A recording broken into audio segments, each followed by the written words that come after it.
The story opens beside a railway tunnel. Near it stretched a forest where laborers were cutting down countless trees. One of those laborers was a man named Robert. Robert came from Idaho, yet he never knew the identity of his biological parents. When he was just 6 years old, his father stepped out to buy cigarettes and never came back. After that, the people caring for him wrote, "From Idaho," on a slip of paper, attached it to him, and sent him alone on a train. When he reached that unfamiliar destination, complete strangers took him in. No one ever told him why he had been separated from his parents or what had truly happened. In order to survive, Robert started working at a store owned by a Chinese family, though officers would sometimes arrive and arrest the Chinese workers for deportation. Part of his silence came from fear, and part of it was simply his instinct to survive. Later on, Robert moved in with an elderly man. One day, however, the old man died suddenly, possibly attacked by a wild animal, though the details were never clear. Afterward, Robert quit school and began drifting from place to place, searching for any job he could find. Without noticing, he slowly grew into adulthood. During those years, he began attending church, maybe in search of comfort, maybe longing for somewhere he finally belonged. That was where he met Gladys. The first time she noticed him, she smiled warmly and asked, "Who are you? Where do you come from?" Robert, shy and soft-spoken, replied quietly. From that day forward, he found himself drawn to church, perhaps more because of her than for faith alone. Their brief chats gradually became long, meaningful talks. Within only 3 months, they chose to get married. Perhaps their shared faith brought them together. After the wedding, they purchased a small riverside plot of land. They dreamed of building a wooden home there. They carefully planned the placement of every window and door. For the first time ever, Robert felt he had purpose, direction, and someone he could truly call family. But life did not become easier. He had to travel long distances for work shifts. With Gladys pregnant, he had no alternative. No matter how hard it was, he needed to earn money. During that period, he worked alongside people from many lands, including China and elsewhere. Though they were strangers at first, they treated each other like family. They labored side by side, shared meals, laughed, and offered support. Eventually, Robert and the crew were assigned an extremely demanding task: constructing a railway bridge. The job was dangerous and exhausting, yet Robert had no choice. His loved ones depended on him. One day, while they were working, a group of unfamiliar men appeared and forcibly dragged away a Chinese worker standing beside Robert. When Robert tried to intervene and called for help, they shoved him off the unfinished bridge, killing him instantly. Months later, the bridge was finally completed. Authorities tested it by running a locomotive across it, and it stood strong. People celebrated the faster travel it would provide. But Robert stayed quiet. He thought about how thousands would cross that bridge in the future, never knowing the name of the man who died building it. Someday, a new steel bridge would replace it. And in time, the old one would fade from memory. From that day forward, Robert carried the memory of his Chinese friends in his heart. At last, after many months, he returned home. Gladys embraced him tightly. He saw his newborn daughter for the first time, tears filling his eyes. He handed Gladys the wages he had earned and even brought home an expensive bottle of whiskey from the city. That evening, they walked together by the river. They talked, prepared dinner, and laughed. Robert thanked God once again because he finally had what he had always longed for, a family. Life felt peaceful, yet his dreams were troubled. Each night, he saw the same face in his sleep, the man whose death would be forgotten. Sometimes he and Gladys visited a nearby town to take family photographs, wanting to preserve memories of their daughter's childhood before she grew up. But soon the cycle continued, and another logging season began. Every year Robert worked with new faces. Most of them were homeless and had no families of their own. He respected them deeply for their silent strength and hard work. Some barely spoke at all. There were men who went months without saying a word. One quiet worker named Hank even lived inside a hollow tree instead of a real house. Then there was Frank, who constantly quoted the Bible as if he had memorized it completely. One day, a stranger arrived asking, "Where is Sam?" Hearing the name, Frank panicked and ran. The stranger chased him and shot him dead. Only then did everyone discover the truth. Frank's real name had been Sam. Years earlier, he had killed the stranger's younger brother, which was why he had hidden in the forest under a false identity. The stranger apologized to the crew for the disturbance before leaving. Among all the workers, one man stood out the most, Ari. No one knew his origins, and he usually picked the simplest assignments. Yet even those jobs carried danger. He handled explosives to blast stubborn tree roots and loudly warned everyone to cover their ears beforehand. Ari loved boasting about himself. He claimed that in his youth he had worked harder than the entire crew combined. He once bragged about laboring 23 hours straight during a storm and enduring 60 degrees Celsius heat without stopping. At night, he would sing loudly and terribly out of tune. Though the others complained, Robert secretly enjoyed the melodies he played on his small mouth instrument. The labor never truly ended. When they cleared one section of forest, they simply moved to the next. Tree after tree vanished. Robert believed a true woodsman always understood exactly where a tree would fall. But one day, a mistake shattered that belief. A massive tree toppled the wrong way, killing 3 men instantly. At Ari's suggestion, they nailed the dead worker's boots onto the fallen trunk so his memory would remain in the forest forever. That image stayed burned into Robert's mind. A quiet thought crossed him, perhaps someday that would be his fate as well. When the season concluded, Robert returned home. His daughter had grown, and being with her brought him peace. He played with her, listened to her little stories, and cherished every second. Yet deep inside, he knew he was only witnessing pieces of her childhood, not the whole story. This time, things changed. Gladys had learned how to hunt and wanted to join him during the work seasons. She offered to cook, wash clothes, and support the crew so they could remain together. But Robert refused. He would not let them live in such a dangerous forest. Seeing her disappointment, he searched for work closer to home. The wages were small, but he accepted them. He helped a shopkeeper named Jack with small tasks just to earn enough. Even when life felt heavy, time with his daughter made it worthwhile. One evening, Gladys suggested a new plan. What if we purchase land through installments? We could start a farm and maybe even build a small grain mill. Then you wouldn't have to leave us anymore. It was costly, but Robert loved the thought of finally building something of his own. He told himself, just one more season. One final time. After that, I'll create my own future. The next morning, he picked up his axe, looked quietly at his wife and daughter, and left for work. When he reached the site, he sensed things were different. The contractors had grown harsher and more greedy. They barked orders and cut wages if the job wasn't finished quickly enough. At night, the workers gathered around a fire built from freshly cut logs and spoke about what the next season might bring. Ari seemed unusually gloomy. He mentioned they had felled trees nearly 500 years old and admitted that without the money, he would never take part in such destruction. Then he said words Robert would never forget. The trees have given us everything, yet we chop them down, turn them into wagon wheels, and pretend we are gods. It was a bitter truth, but a truthful one. Before the night was over, Ari told Robert that throughout his life he had met and worked with countless people. Yet if destiny allowed, he hoped their paths would cross again one day because he believed Robert was truly a good man. Robert had no idea that this would be the final time he ever spoke with Ari. The following day, a snapped tree branch dropped onto Ari's head. The blow caused serious damage to his brain. Gradually, he started losing his memories, first faces, then names, and eventually even his own identity. After 8 agonizing days, Ari died.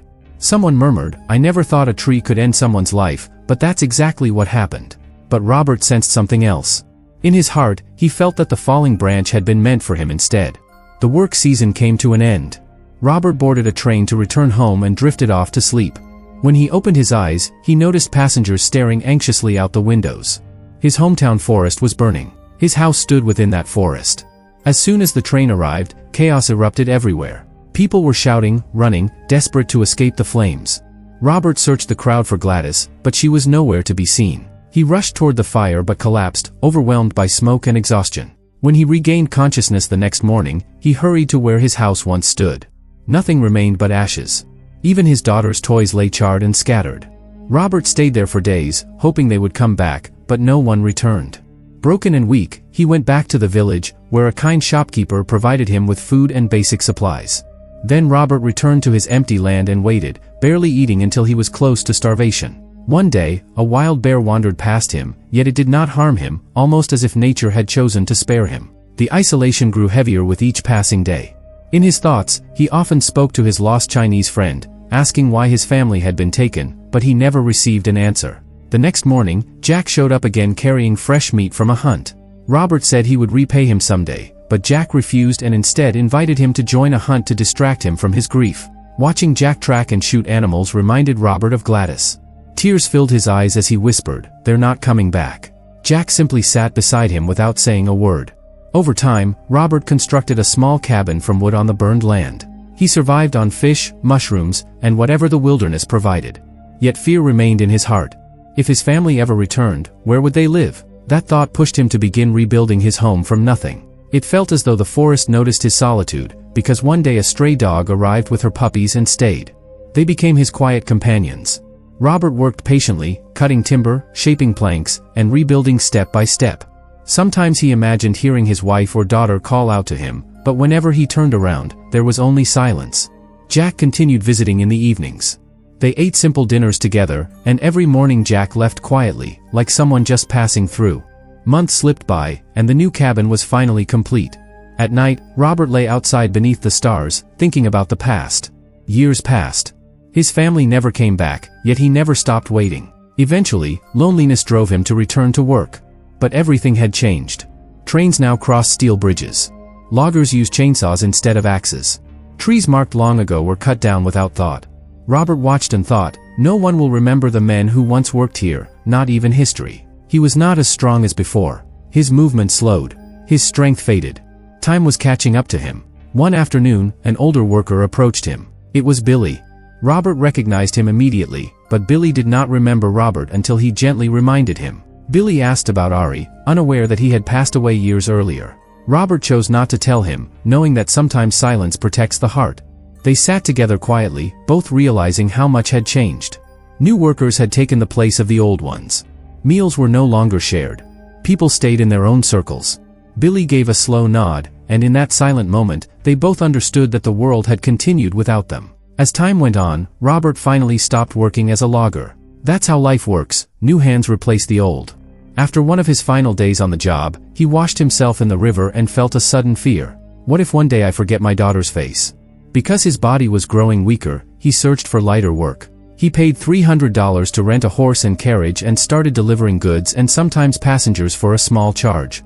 It kept him occupied, but in his thoughts, Gladys and his daughter were always alive, smiling, calling his name. One morning, he gave a ride to a woman named Claire, the new forest ranger from Montana. She told him she had heard many stories about the area and shared something remarkable. 3,000 years ago, the land had been buried under ice.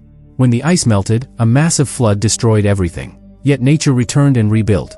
That is the law of life, everything ends, and then it begins again. Robert listened without speaking. Claire also mentioned she had once served as an army nurse, but now worked to prevent forest fires. The seasons changed, and winter arrived. Robert suffered from nightmares and felt his strength fading. One night, he dreamed that Gladys was running through a burning forest, carrying their daughter, trying to escape but failing. In the dream, she gently placed the child on the ground before being consumed by flames. Robert woke up shaking. It was the first winter he truly endured there. Snow covered the land, beautiful yet cruel. Living and surviving became more difficult than ever. When spring finally came, Robert visited Claire at the watchtower. As they watched the sunset, she casually said, "It almost looks like there was never a fire here." She quickly noticed his expression change and apologized. Robert softly replied, "Maybe they're gone, but I still hear them." Claire then opened up about losing her husband and confessed she worked there to avoid drowning in grief. That same night at his cabin, Robert heard a sound outside. He grabbed a flashlight and stepped out, then froze. A young woman was lying unconscious on the ground. His heart nearly stopped. His mind told him it couldn't be true, but his heart whispered, "My daughter, she's back." Her leg was broken, so he carefully carried her inside, cleaned her face, and set the bone with shaking hands. She never woke up. It was as if she felt no pain at all. Robert stayed beside her, watching her sleep, remembering her as a baby, her laughter, her tiny fingers. Eventually, he fell asleep too. When morning sunlight filled the room, she was gone. The window stood open. Panic consumed him. He ran outside, searching everywhere, shouting until his voice cracked. But she had vanished. Even a week later, he walked deep into the forest every day, hoping to see her once more. All he found was hope itself. Robert spent countless days by the window, waiting. Nothing changed. The loneliness grew almost unbearable. In his old age, he sometimes took the train to Spokane, a growing city linked by tall steel railway bridges. The first time he went, he was stunned. The world had transformed. Skyscrapers, speeding cars, glowing lights, everything felt loud and unfamiliar. For the first time, he saw a television. On the screen, people were traveling into space. To him, it felt like pure magic. As he wandered through the city, a man loudly invited passersby to attend a new stage performance. Robert bought a ticket and went inside. As he watched the play, emotions overwhelmed him, and tears filled his eyes.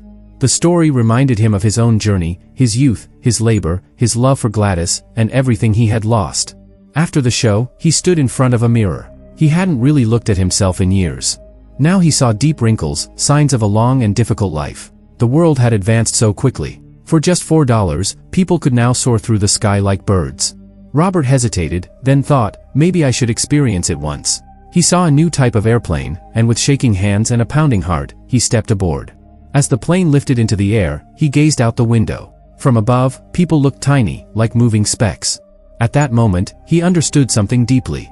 Every individual carries their own story, their own sorrow, their own memories. As he looked down at the world, his entire life quietly replayed in his mind, his younger days, his work, his love for Gladys, and memories of his daughter. Robert closed his eyes and took a slow breath. For the first time in years, he felt calm. Time continued doing what it always does. It kept moving forward. Years later, in November, Robert passed away peacefully in his sleep. There was no pain, no fear, only stillness. For a while, his small cabin remained standing, but gradually the forest reclaimed it, just as it reclaims everything. Robert entered this world quietly and left it the same way. This story teaches a simple but powerful truth. People arrive and eventually depart. Some names are remembered briefly before fading away. So don't let life weigh you down. Choose happiness. Create memories that make your heart glow, because in the end, it's not achievements that stay with us. What remains are the small moments of love, laughter, and connection. Life starts with the innocence of youth, then moves through struggles, lessons, dreams, and heartbreak. Every stage shapes who we become. Every fall prepares us to rise again. And here is the final message. Time keeps moving. Life keeps moving. The world keeps moving too.